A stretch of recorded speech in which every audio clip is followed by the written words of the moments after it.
Could these ancient and obscure pages really contain anything relevant to modern life? The answer, it turns out, is yes, they contain some of the greatest wisdom in the history of the world. The private diaries of one of Rome's greatest emperors, the personal letters of one of Rome's best playwrights and wisest power brokers, the lectures of a former slave and exile turned influential teacher. Against all odds and the passing of some 2 millennia, these incredible documents survive.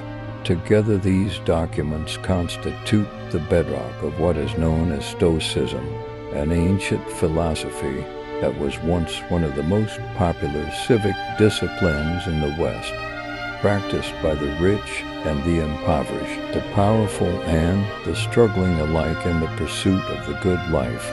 But over the centuries, knowledge of this way of thinking, once essential to so many, slowly faded from view. Our goal with this channel is to restore Stoicism to its rightful place as a tool in the pursuit of self-mastery, perseverance, and wisdom, something one uses to live a great life rather than some esoteric field of academic inquiry. Certainly, many of history's great minds not only understood Stoicism for what it truly is, they sought it out. George Washington, Walt Whitman, Frederick the Great, Eugene Delacroix, Adam Smith, Immanuel Kant, Thomas Jefferson, Matthew Arnold, Ambrose Bierce, Theodore Roosevelt, William Alexander Percy, Ralph Waldo Emerson. Each read, studied, quoted, or admired the Stoics. The ancient Stoics themselves were no slouches.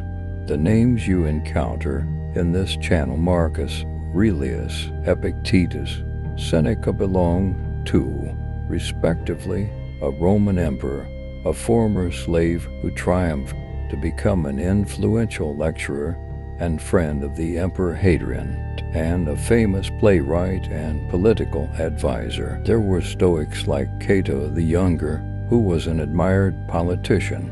Zeno was a prosperous merchant, as several Stoics were. Cleanthus was a former boxer and worked as a water carrier to put himself through school. Chrysippus, whose writings are now completely lost, but tallied more than 700 books, trained as a long-distance runner. Posidonius served as an ambassador. Musonius Rufus was a teacher, and many others. Academics often see Stoicism as an antiquated methodology of minor interest. It has been the doers of the world who found that it provides much-needed strength and stamina for their challenging lives. When journalist and Civil War veteran Ambrose Bierce advised a young writer that studying the Stoics would teach him how to be a worthy guest at the table of the gods, or when the painter Eugene Delacroix called Stoicism his consoling religion, they were speaking from experience. Stoicism was a school of philosophy founded in Athens by Zeno of Citium in the early 3rd century BC. Its name is derived from the Greek sto, meaning porch, because that's where Zeno first taught his students.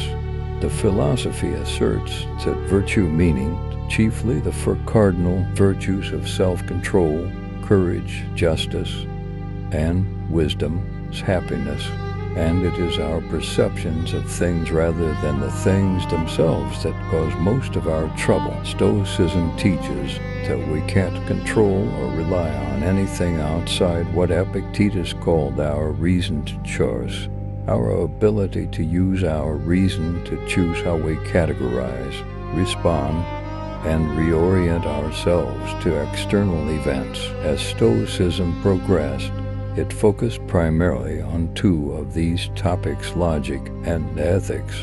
Making its way from Greece to Rome, Stoicism became much more practical to fit the active, pragmatic lives of the industrious Romans.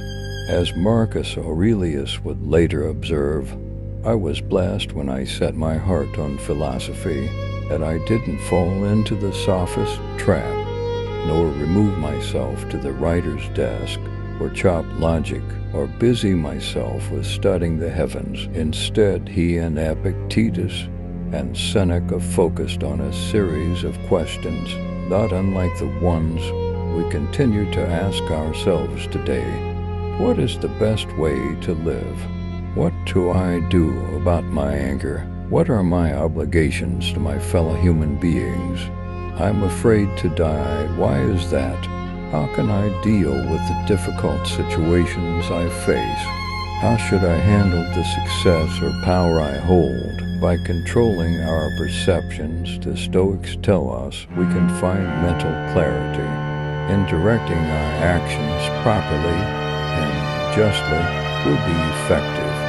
In utilizing and aligning our will, we will find the wisdom and perspective to deal with anything the world puts before us.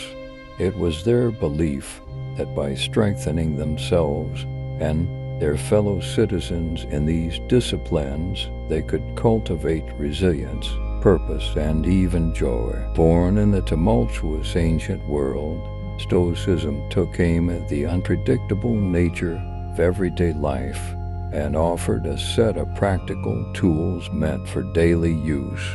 Our modern world may seem radically different than the painted porch of the Athenian Agora and the Forum and Court of Rome, but the Stoics took great pains to remind themselves that they weren't facing things any different than their own forebears did, and that the future wouldn't radically alter the nature and end of human existence.